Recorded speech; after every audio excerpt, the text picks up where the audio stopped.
La TVT au cœur de l'information.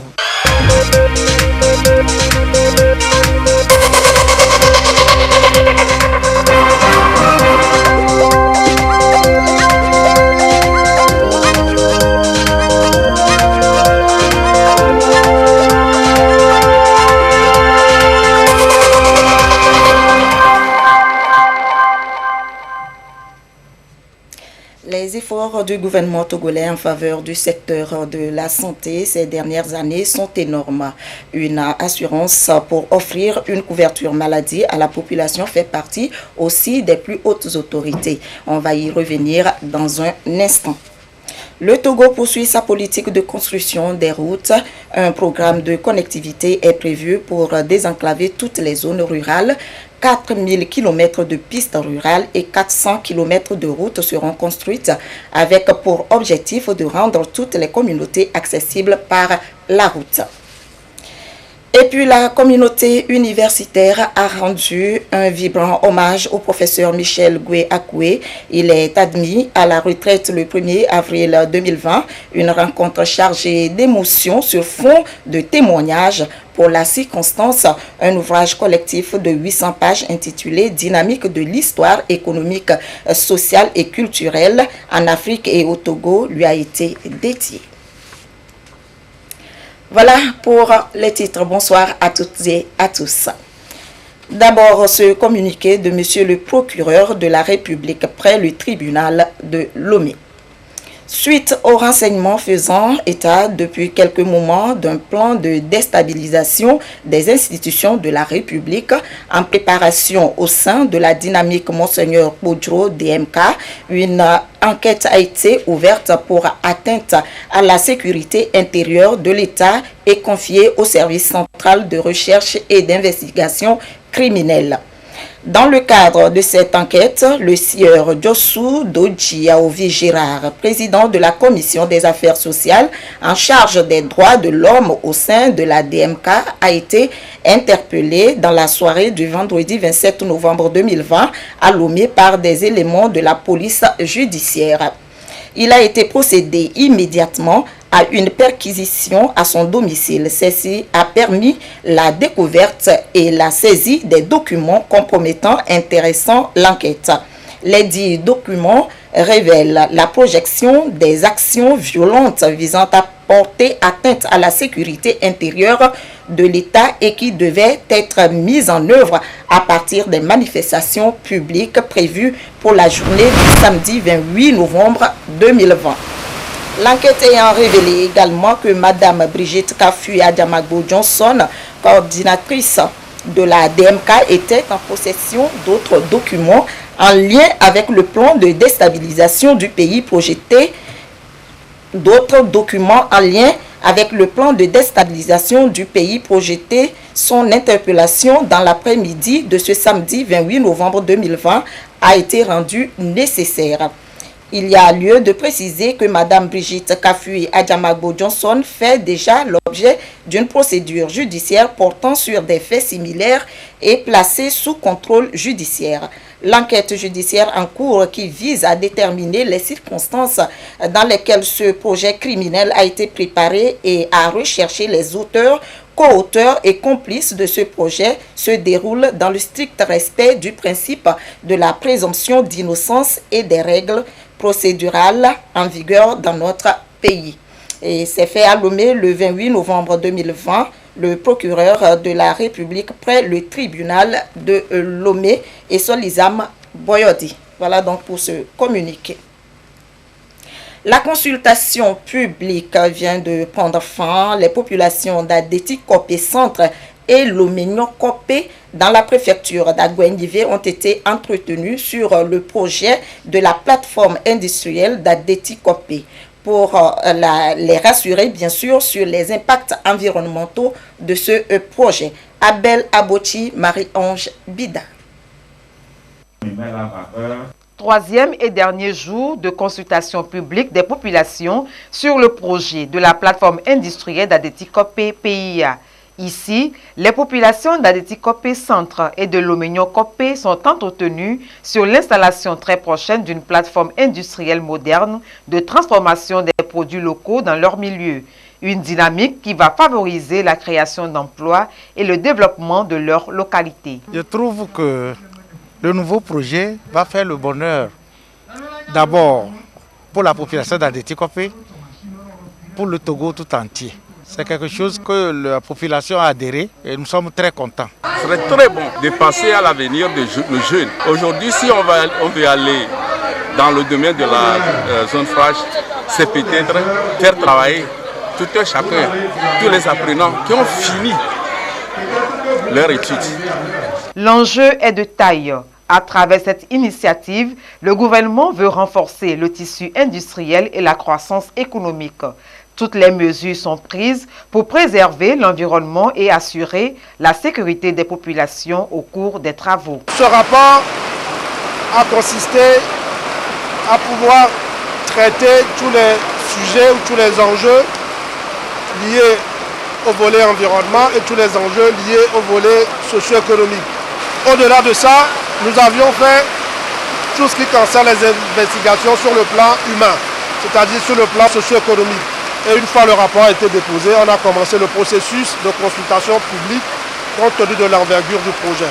La plateforme offrira un cadre propice aux investissements privés à travers l'implantation d'usines et la transformation des produits locaux. L'extension de la couverture maladie universelle vers les ménages vulnérables, le Togo s'y attelle. Le programme a été présenté lors du dernier Conseil des ministres. De quoi s'agit-il concrètement et quelles sont les grandes lignes? Sonia Menyiko nous en dit un peu plus.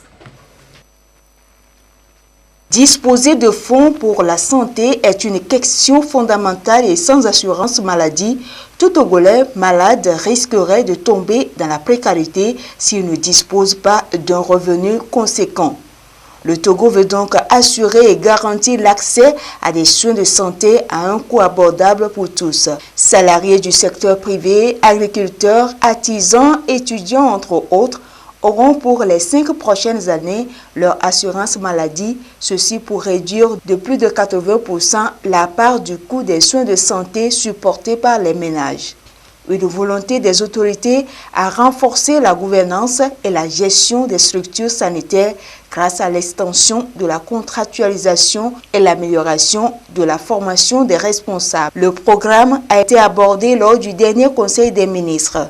L'objectif principal du programme, qui consacre un engagement du chef de l'État, est de réduire la mortalité maternelle et néonatale. Il sera exécuté essentiellement dans les unités de soins périphériques et comprend 4 catégories de prestations: la planification familiale, la consultation prénatale, l'accouchement et la césarienne. Ce programme, dont le coût de mise en œuvre est estimé à 7,140 milliards de francs CFA pour l'année 2021, démarrera dans les plus brefs délais, a indiqué le Conseil. Il sera soutenu par une campagne active et renforcée de planning familial avec l'appui des agents de santé communautaire et l'implication des populations à la base afin d'inciter à l'espacement des naissances. Pour réussir ce programme, le Togo peut compter sur l'Institut national d'assurance maladie, INAM. Le Conseil des ministres en a fait cas. En effet, la mise en place depuis 2012 du régime obligatoire d'assurance maladie géré par l'Institut national d'assurance maladie, INAM, facilite l'accès des agents publics et assimilés aux soins de santé essentiels et contribue à l'amélioration de leur bien-être économique et social. Afin de répondre à la volonté du gouvernement de garantir un accès universel aux soins, le projet de loi, une fois adopté, permettra d'instituer un système cohérent et intégré d'assurance maladie universelle. Les bénéficiaires seront les agents du public et assimilés, les travailleurs régis par le Code du travail, les acteurs de l'économie informelle et agricole, les indépendants, les bénéficiaires de pensions et de rentes ainsi que les personnes indigentes, vulnérables ou démunies. L'INAM, structure étatique chargée d'assurer la couverture d'assurance maladie au Togo, détient à son actif plus de 300 000 bénéficiaires. Elle a, depuis le 14 mai 2019, étendu ses prestations au secteur privé, notamment aux artisans, et entend couvrir 100 000 d'entre eux à l'horizon 2030. L'INAM a en ligne de mire les professionnels des médias et avant ceux-ci, 500 étudiants ont été assurés, ce qui constitue la phase pilote de son dispositif en faveur des étudiants. Les écoliers du secteur public sont concernés par ce programme. Déjà, en 2017, School Assure, un programme présidentiel de protection sociale en milieu scolaire, a été lancé. À ce jour, plus de 1 740 453 élèves bénéficient d'une prise en charge en assurance maladie. Le ministère du Commerce, de l'Industrie et de la Consommation locale apporte son appui aux transformateurs d'anacarde et de karité. Appui destiné à les outiller sur les techniques de production en vue d'un meilleur respect des bonnes pratiques d'hygiène. Ceci pour fournir un produit de qualité capable de leur permettre d'avoir un accès facile au marché international. Sylvain Abdou.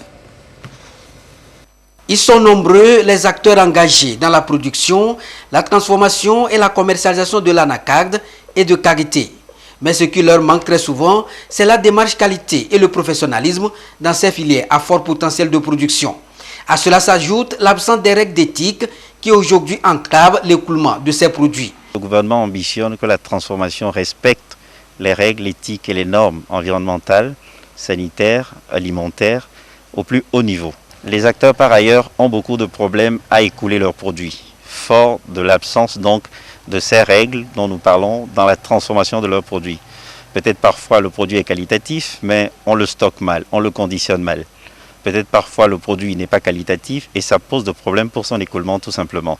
Voilà pourquoi certains acteurs vont vers les produits importés, quand bien même on ne sait pas la qualité derrière ces produits. Donc une chose est importante, il faut accompagner les acteurs. C'est donc pour les outiller à de bonnes pratiques que ces acteurs, notamment les mailleurs des transformateurs d'anacarde et de karité, sont ici à Atapamé. Une école pour les amener à acquérir de bonnes pratiques de production, d'hygiène et de sécurité alimentaire en vue de mieux se conformer aux dispositions du marché et aux normes 22000 HACCP. La norme HACCP vient renforcer la dimension parce qu'elle traite également de la qualité des denrées alimentaires pour accompagner justement à la mise en œuvre des politiques, notamment du plan national de développement, qui axe son message sur justement la promotion des acteurs des filières compétitives que nous avons comme potentiel dans notre économie. Donc les consultants sont mis à disposition pour accompagner les acteurs, pour leur donner des outils, comment transformer, comment conditionner les produits, quelles sont les règles et les pratiques à respecter pour que les produits transformés soient d'abord bonnes à la consommation et soient exportés facilement sur les différents marchés. L'initiative entend donc encourager les activités de production, de transformation et de commercialisation pour mieux soutenir les acteurs en termes de productivité. Un engagement du secrétariat de mise en œuvre du cadre intégré renforcé SMOCIR à travers son projet de durabilité et de renforcement des capacités commerciales. À terme, accroître leurs performances pour plus de compétitivité et d'amélioration de leur chiffre d'affaires. L'agriculture, un créneau porteur, représente plus de 60 ou bien 40% du PIB produit intérieur brut togolais et occupe près de 65% de sa population active. Et le secteur prend une bonne place dans le récent programme quinquennal du pays, l'axe 2 du PND, Plan national de développement 2018-2022. Des actions sont menées pour booster l'agriculture togolaise et offrir l'emploi aux jeunes.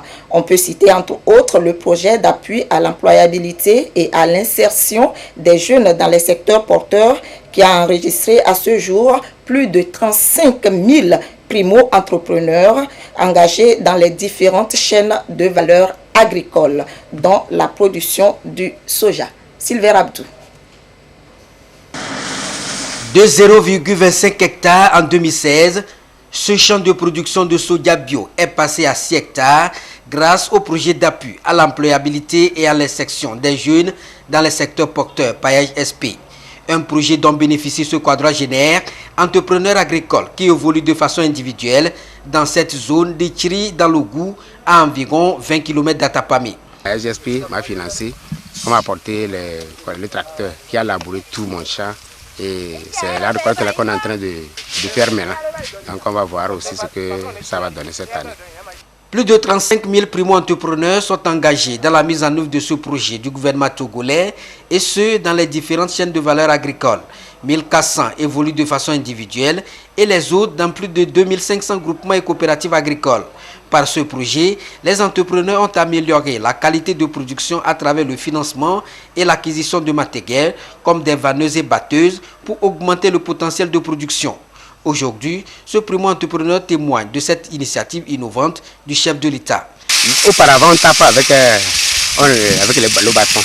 Maintenant, on a posé le problème de batteuses vanneuses et aisément, on nous a financé pour avoir ça. C'est 3 batteuses qu'on nous a fournies pour nous a aidé à avoir pour pouvoir aider nos récoltes.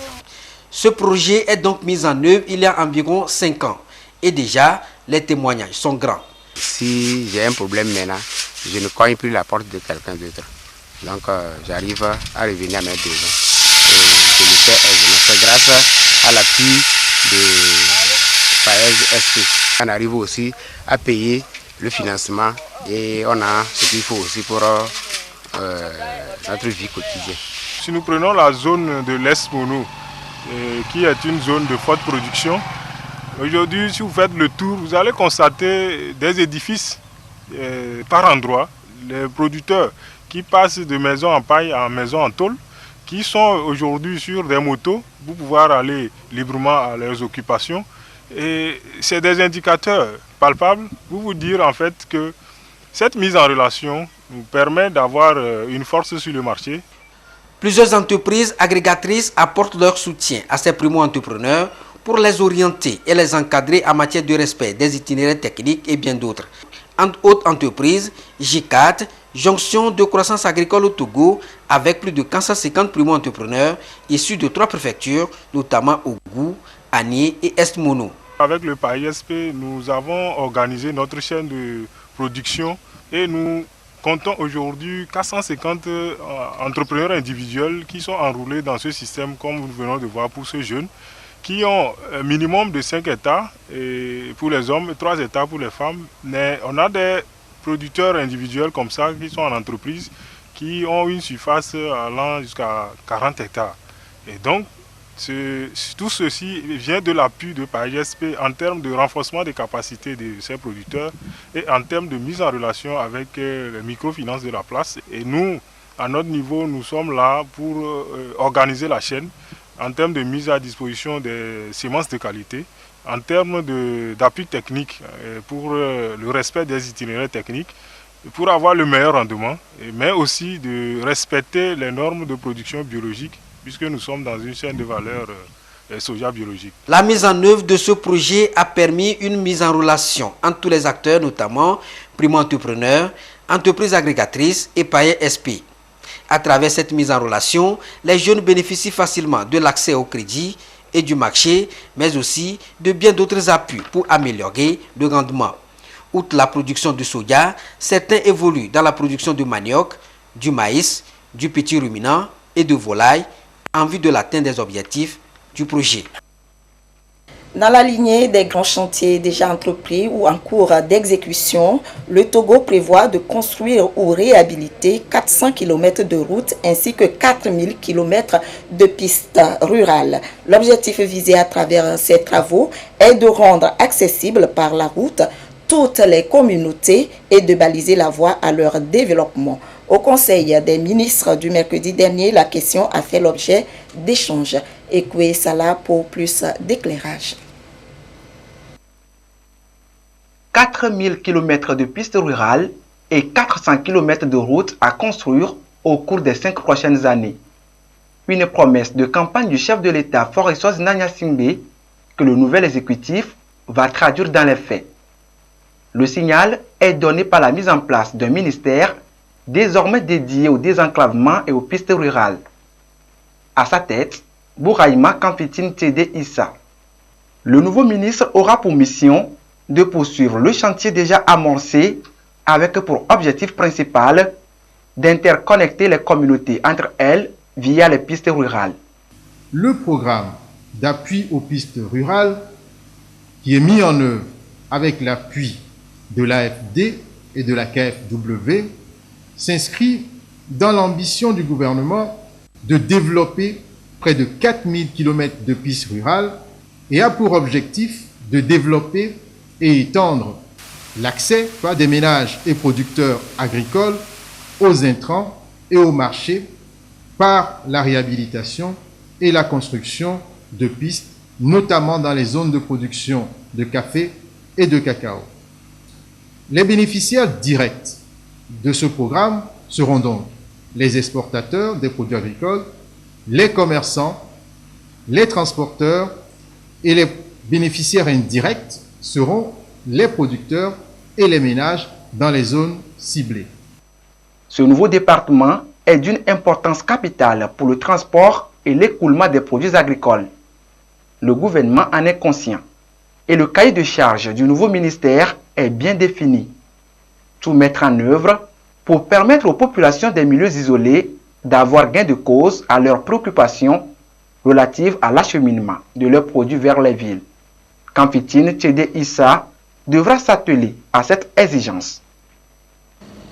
La réhabilitation de la route Kanté-Tandjouaré sur la nationale numéro 1, le chantier dure déjà 7 ans avec 15 km d'inachevé entre l'entrée de Mongo et Bakwasi. Alors, qu'est-ce qui a bloqué les travaux?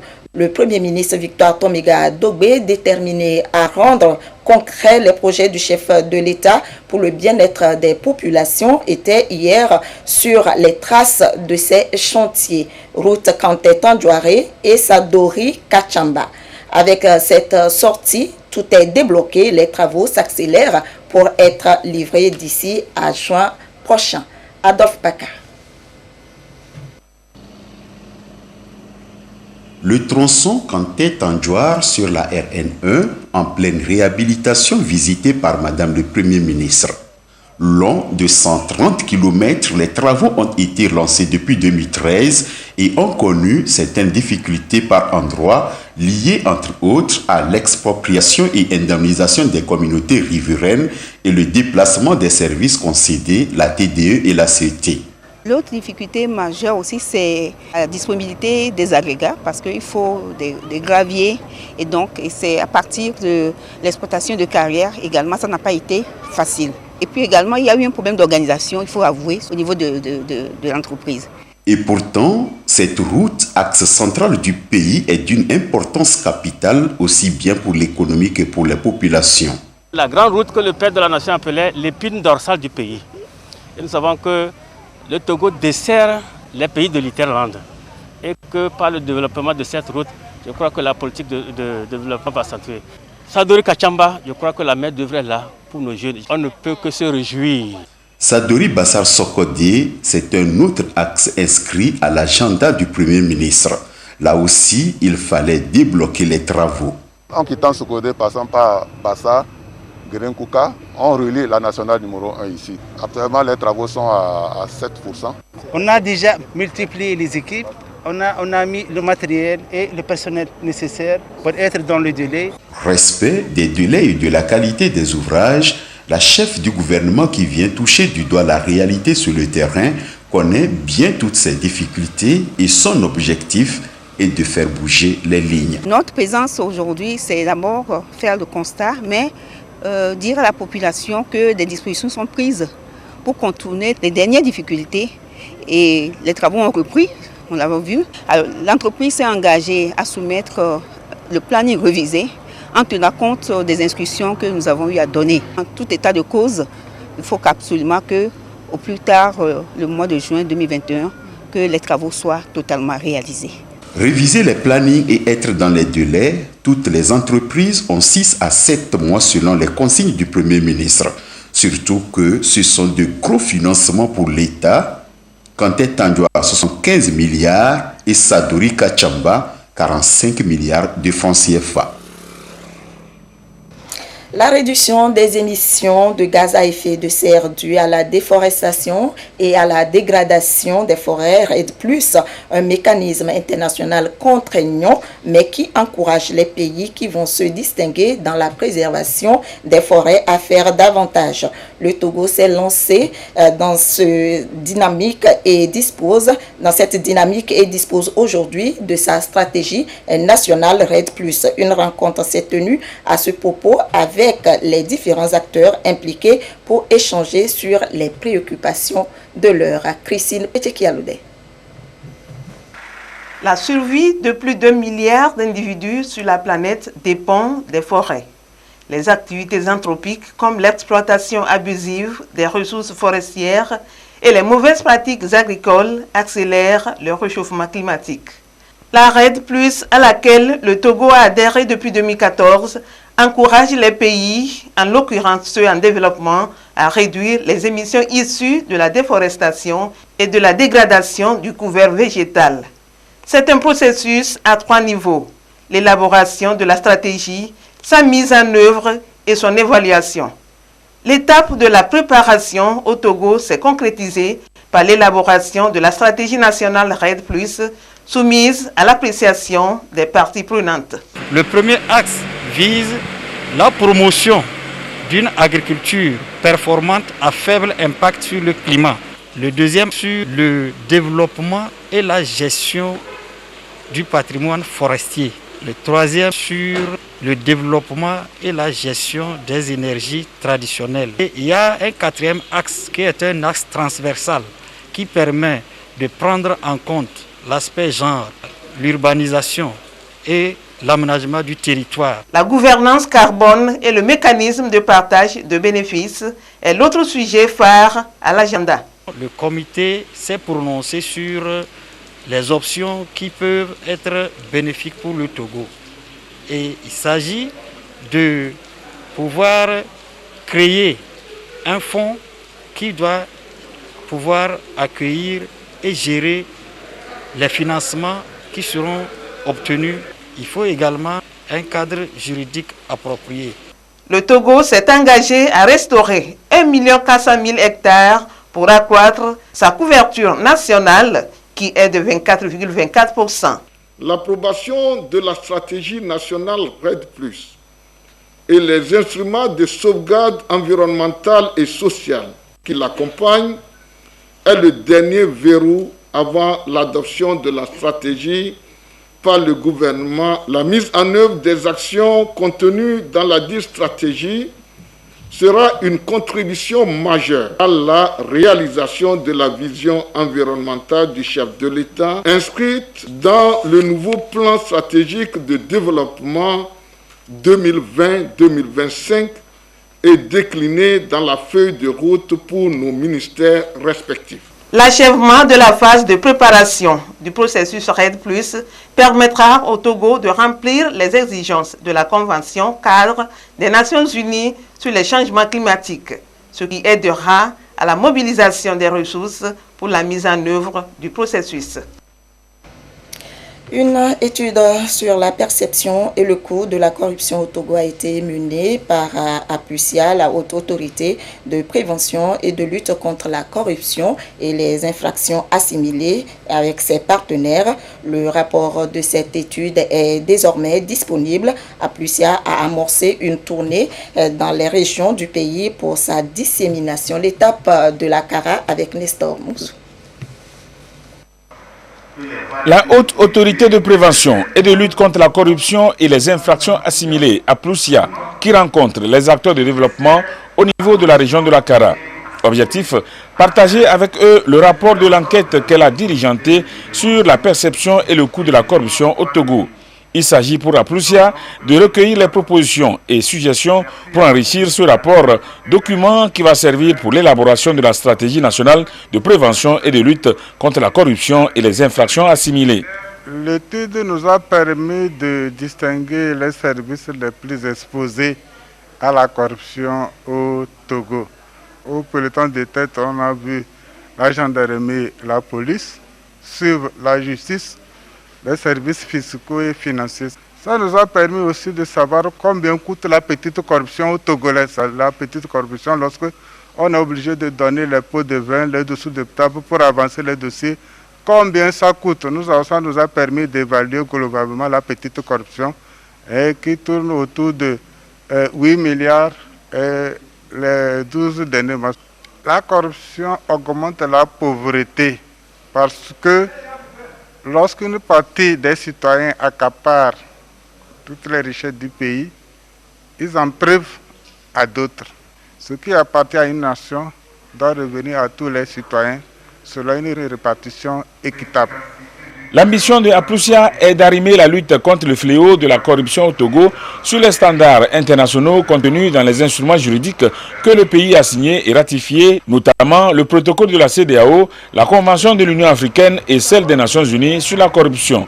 Le faisant, le Togo pourra améliorer ses notes auprès des agences de perception de la corruption comme Afrobaromètre et Transparency International, ce qui lui permettra d'être plus attractif aux investisseurs. La communauté universitaire a rendu un vibrant hommage au professeur Michel Adovi-Gouakoué, admis à la retraite le 1er avril 2020. Un ouvrage collectif intitulé « Dynamique de l'histoire économique, sociale et culturelle en Afrique et au Togo » lui a été dédié. Le professeur Gouakoué a formé plusieurs générations de chercheurs. Ekwe Salah. La dynamique de l'histoire économique, sociale et culturelle en Afrique et au Togo, développée sur 762 pages. Un ouvrage collectif dédicacé ici en hommage au professeur Michel Gouakoué, admis à faire valoir ses droits à la retraite il y a 7 mois. Ses disciples, tout en reconnaissant à leur maître un touche-à-tout scientifique, veulent le rassurer quant à la relève. Parmi ceux qu'il a formés, il y a 2 qui sont déjà professeurs titulaires, 2 qui sont maîtres de conférences, 2 qui sont maîtres assistants et une bonne dizaine d'assistants. Cela veut dire que au-delà de l'homme, il a aidé dans la construction de la nation et il me semble que c'est à nous, notre tour, de pérenniser cette formation. Le professeur Gouakoué, c'est un historien qui touche à tout. Il s'intéresse à l'économique, au politique, au culturel, au social. Toutes ces thématiques se retrouvent dans cet ouvrage-là où on a un ensemble de 40 articles avec 8 témoignages. Cette cérémonie est une tradition que veut perpétuer l'Université de Lomé. Elle est organisée en guise de reconnaissance au professeur Gouakoué pour le service rendu après ses 40 ans de recherche et d'enseignement.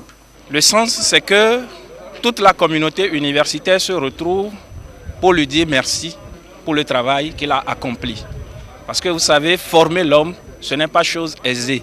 Dès présent, professeur Gouakoué en a également reçu de la part de ses étudiants et collègues une expression de gratitude qu'il salue tout en espérant que sa mission sera poursuivie par ses disciples. Je suis tout à fait heureux parce qu'on n'a pas attendu l'autre jour pour me rendre hommage.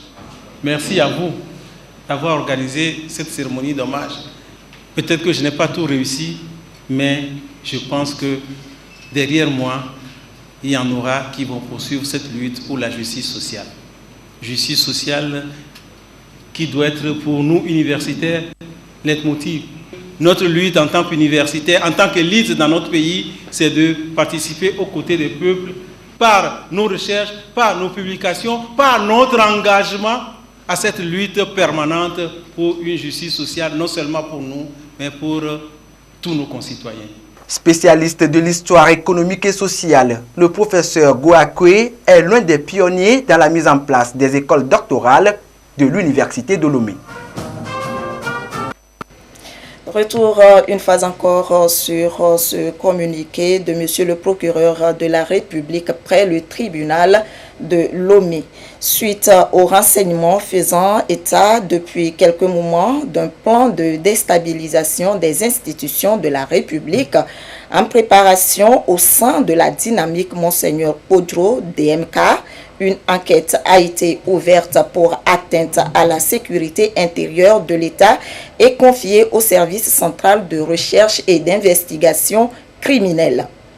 Dans le cadre de cette enquête, le sieur Josu Doji Yaovi Gérard, président de la commission des affaires sociales en charge des droits de l'homme au sein de la DMK, a été interpellé dans la soirée du vendredi 27 novembre 2020 à Lomé par des éléments de la police judiciaire. Il a été procédé immédiatement à une perquisition à son domicile. Celle-ci a permis la découverte et la saisie des documents compromettants intéressant l'enquête. Les 10 documents révèlent la projection des actions violentes visant à porter atteinte à la sécurité intérieure de l'État et qui devaient être mises en œuvre à partir des manifestations publiques prévues pour la journée du samedi 28 novembre 2020. L'enquête ayant révélé également que Mme Brigitte Kafui Adjamagbo Johnson, coordonnatrice de la DMK, était en possession d'autres documents en lien avec le plan de déstabilisation du pays projeté. Son interpellation dans l'après-midi de ce samedi 28 novembre 2020 a été rendue nécessaire. Il y a lieu de préciser que Mme Brigitte Kafui Adjamagbo Johnson fait déjà l'objet d'une procédure judiciaire portant sur des faits similaires et placée sous contrôle judiciaire. L'enquête judiciaire en cours qui vise à déterminer les circonstances dans lesquelles ce projet criminel a été préparé et à rechercher les auteurs, co-auteurs et complices de ce projet se déroule dans le strict respect du principe de la présomption d'innocence et des règles procédurales en vigueur dans notre pays. Et c'est fait à Lomé le 28 novembre 2020, le procureur de la République près le tribunal de Lomé et Solizam Poyodi. Et ce communiqué de la présidente de l'Assemblée nationale qui informe les honorables députés que la 11e séance plénière de la 2e session ordinaire de l'année aura lieu le lundi 30 novembre 2020 à 15 h au siège de l'Assemblée nationale. Et c'est signé la présidente de l'Assemblée nationale, Yawadjibodi Tchegan. Ce communiqué, voilà la situation de la pandémie et au nouveau coronavirus au Togo. À ce jour, samedi 28 novembre 2020, la situation de la pandémie au nouveau coronavirus au Togo se présente comme suit. Le nombre de cas confirmés est de 2946, 20 nouveaux cas depuis hier. Le nombre de personnes guéries est de 2435, 34 nouveaux guéris depuis hier. Le nombre de cas actifs est de 447. Le nombre de décès est de 64. Et c'est signé le ministre de la Santé, de l'Hygiène publique et de l'accès universel aux soins, professeur Moustapha Mijiawa. Et bien avant de refermer ce journal, le ministre de l'Environnement à la rencontre des producteurs des ressources forestières, une visite de terrain du ministre Foli Bazi qui a pu toucher du doigt les réalités du Togo, à renforcer et à améliorer son couvert végétal. Un document à suivre juste après ce journal. Voilà qui met fin à ce journal. Merci de nous avoir suivi. Le journal de 22h30 sera présenté par Abidé Nyasingbe. Je vous souhaite une très belle soirée, bon week-end et à très prochainement.